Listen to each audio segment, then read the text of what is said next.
Pour mettre fin à l'exploitation, il faut faire en sorte de réconcilier le revenu que reçoivent les individus avec celui qu'ils méritent de recevoir.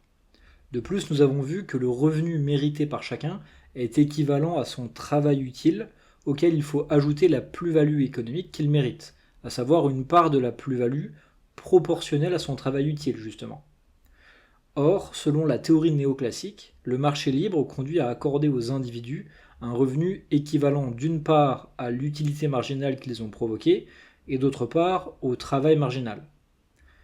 Le premier problème, c'est que l'utilité marginale et le travail marginal ne sont pas nécessairement égaux au revenu mérité que nous avons décrit. Le deuxième problème, c'est qu'il apparaît difficile de réconcilier concrètement revenu et revenu mérité dans la mesure où le travail fourni par chacun est secret. En effet, rappelons que le travail, c'est l'effort de la production, et l'effort est un ressenti totalement subjectif.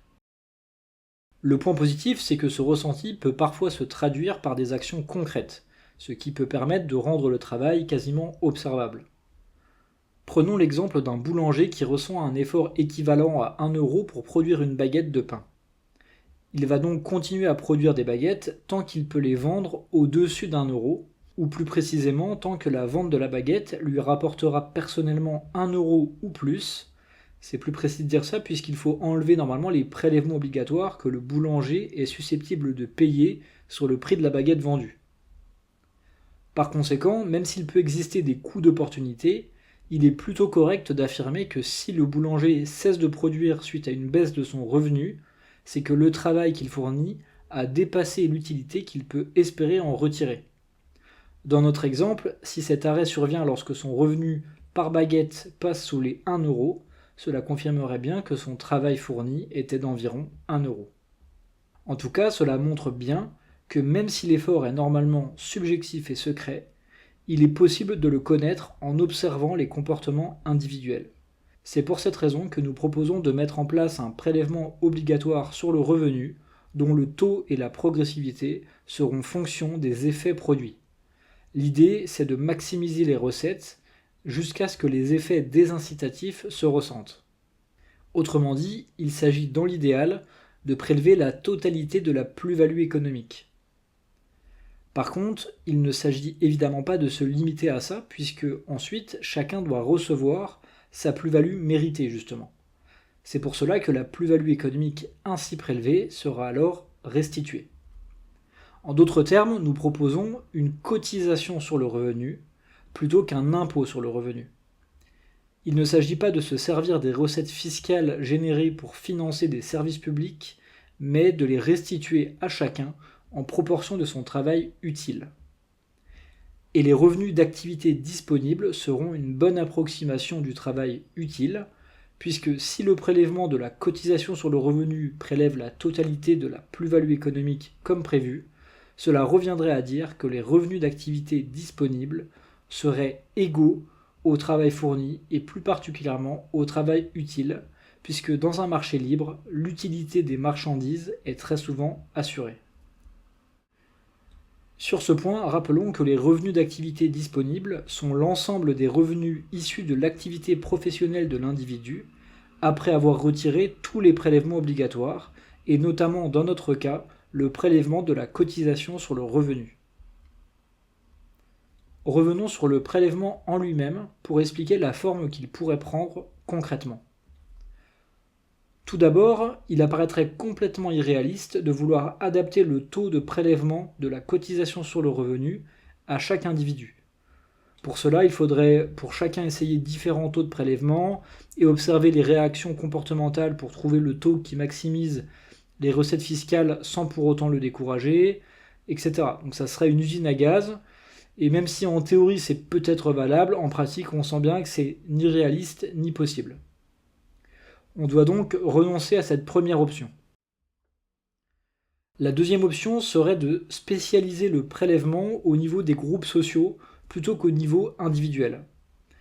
Au hasard, on pourrait remarquer que mettre en place des taux de prélèvement plus élevés pour les hommes ou pour les fils et filles de cadres supérieurs ou pour les surdoués ou encore pour les citadins permettrait de maximiser les recettes sans pour autant désinciter ces groupes sociaux au travail utile. ce qui permettrait un meilleur prélèvement de la plus-value économique. Cependant, cette deuxième option est en réalité également totalement inconcevable, puisque nos sociétés contemporaines sont viscéralement attachées à l'égalité devant la loi, et plus particulièrement à l'égalité devant l'impôt. Et en plus de cet aspect socialement inacceptable, il s'y ajouterait une impossibilité juridique, puisque cette égalité devant la loi est protégée par l'article 1 de la Déclaration des droits de l'homme et du citoyen, et l'égalité devant l'impôt est protégée par l'article 13. Bref, nous devons également renoncer à cette deuxième option. Il n'est pas possible de fonder le prélèvement sur des caractéristiques que les individus n'auraient pas choisies. En revanche, il nous reste une troisième option.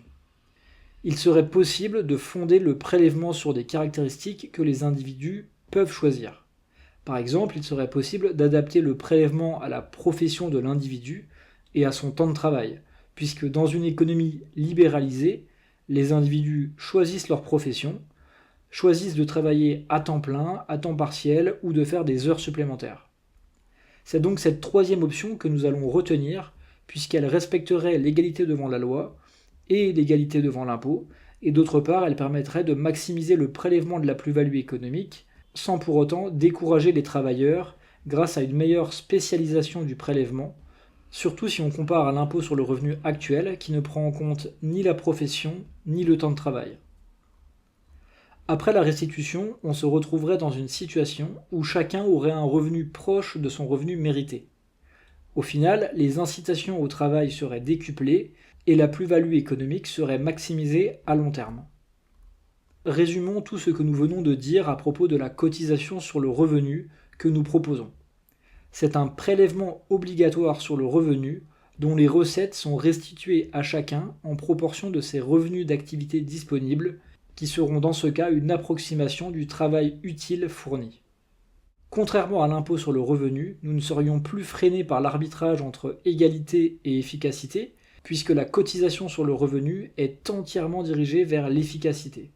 Les recettes fiscales ne serviraient plus à des fins de redistribution égalitaire ou de financement des services publics, mais seraient restituées en proportion du travail utile de chacun. L'incitation ainsi créée par la restitution permettra de compenser et même de dépasser largement les éventuelles désincitations créées par le prélèvement en lui-même. Ainsi, comparé à l'impôt sur le revenu que nous connaissons, la restitution des recettes permettrait d'augmenter largement le taux de prélèvement tout en améliorant les incitations au travail. Et l'autre différence avec l'impôt sur le revenu, c'est que le prélèvement serait adapté à chaque profession, au temps de travail et aux conditions de travail, à chaque fois que cela est possible et opportun. En définitive, la cotisation sur le revenu agirait en deux temps. Dans un premier temps, elle permettrait de prélever la quasi-totalité de la plus-value économique que chacun s'approprie, pas plus sinon on prélèverait le travail, et on aurait un effet désincitatif, et pas moins sinon l'exploitation perdurerait. Et dans un second temps, il y aurait une restitution de la plus-value ainsi prélevée, qui permettrait de s'assurer que chacun reçoive le revenu qu'il mérite.